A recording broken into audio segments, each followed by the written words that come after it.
Zoti Todi, si po ndjeni në atmosferën e emisionit ton Pse 8-2?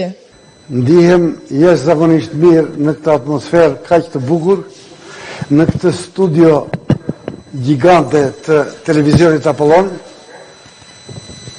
të gjerë, të madhe dhe me drita shumë. Ky është një investim goxha i madh dhe i vlefshëm që ka bërë televizioni juaj për zhvillimin e emisioneve të tilla, të cilat bëjnë të mundur komunikimin me ne, masën e gjerë të popullit.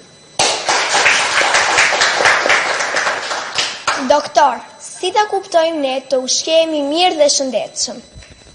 Po, të ushqehemi mirë do të thotë të marrim të gjitha llojet e ushqimeve të cilat janë cilësore, që përmbajnë kalorazhin e duhur, përmbajnë proteinat që i nevojitën trupit të njeriut, përmbajnë vitaminat, përmbajnë edhe sasinë e yndyrnave.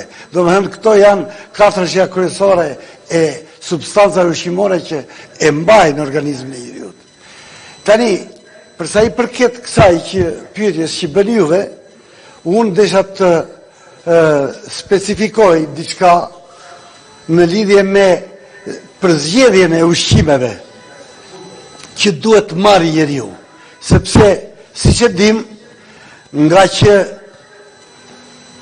njerëzit tanë nuk i kemi në nivele të mira, qoftë ekonomike, por edhe sidomos në nivele të njohurive kulturore dhe arsimore të duhura, me qëllim që ata të përdorin ushqime që janë të mira cilësisht edhe janë të përvetësueshme nga organizmi i njeriut, edhe që nuk janë të dëmshme.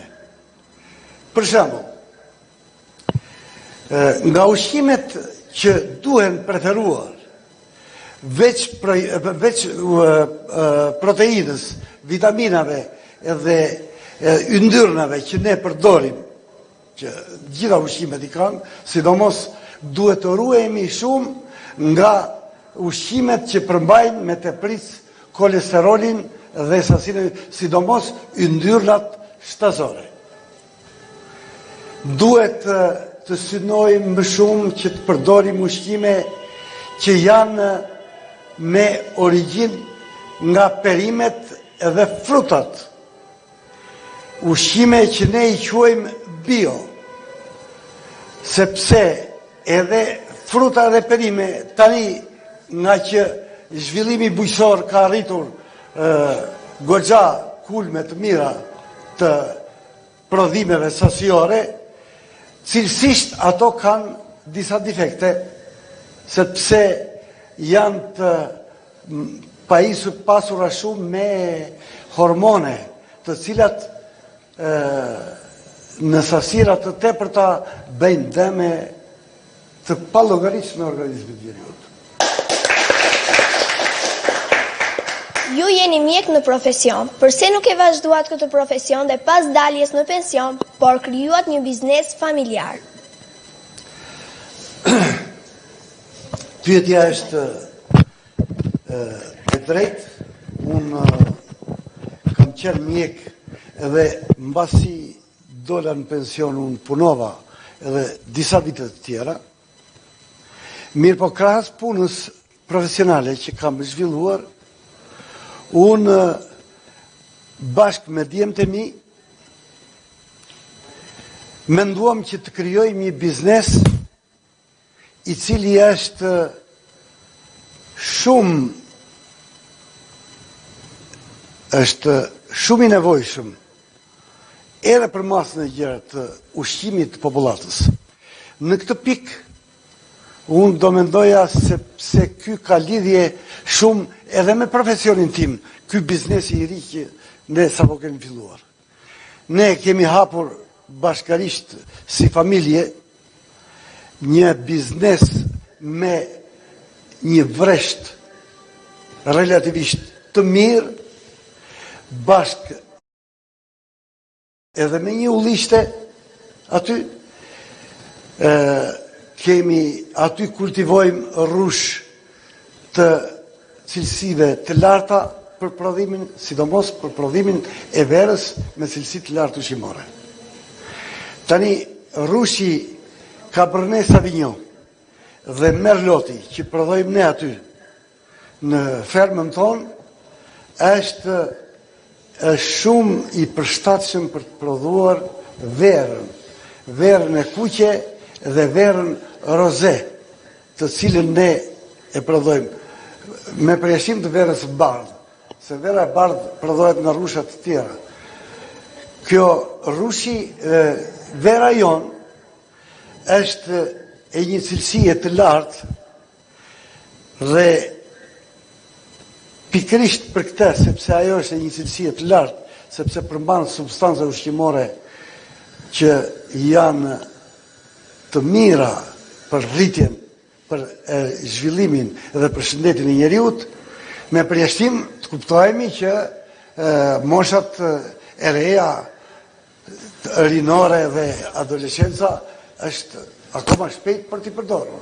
Po për një njeri të rritur është shumë mirë që të pi një gotë verë të kuqe, sepse kjo vera e kuqe që prodhojmë ne nga rrushi Cabernet dhe Merlot përmban substanca ushqimore si që janë laktat dhe hidrogenazat, që janë jashtëzakonisht të domosdoshme si antioksidant, janë edhe që e luftojnë me sukses të madh zhvillimin e kolesterozave, domethënë edhe hiperlipemis dhe yndyrnave të tepërta që organizmit njeriut i bëjnë danë.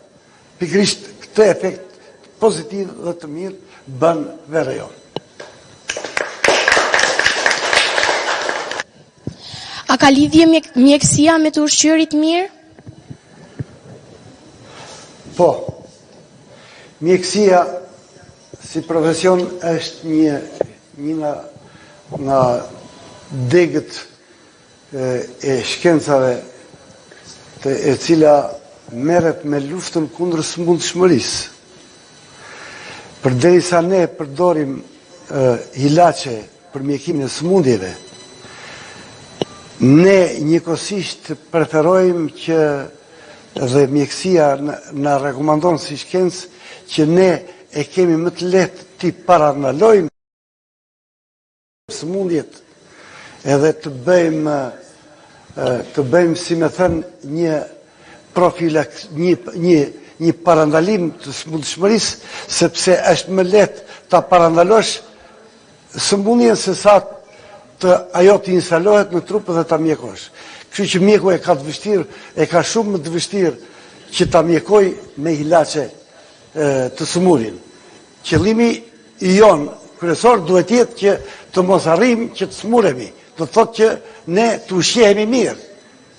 Dhe baza e kësaj është të ushqyerit me ushqime të përshtatshme. Me ushqime të përshtatshme siç janë frutat, perimet, në përgjithësi verdurat që i themi të jeshilet, do të thënë zarzavatet që në zonën tonë prodhohen, ka një gamë të gjerë prodhimi, edhe i prodhojmë me rezultate të mira. Edhe ne i prodhojmë me pa i hedhur plera hormonale dhe plerime tjere me përjashtim të pleut organik të cilën e përdorim për rritjen e tyre. Pleu organik është mirë dhe shumë pak kimikate ose hiç fare kimikate nuk përdorim. Pikërisht këto, siç është domatja, piperka, siç janë lakrat edhe spinaqi, qepët e tjera. Këto janë prodhimet cilat ne organizmit të njeriu t'i bëjnë jashtëzakonisht mirë, edhe i kombinojmë sigurisht, edhe do përdorim këtu edhe proteinën që është proteinë stazore, po mundësisht sa më pak yndyrna, siç është mishi, edhe jo mish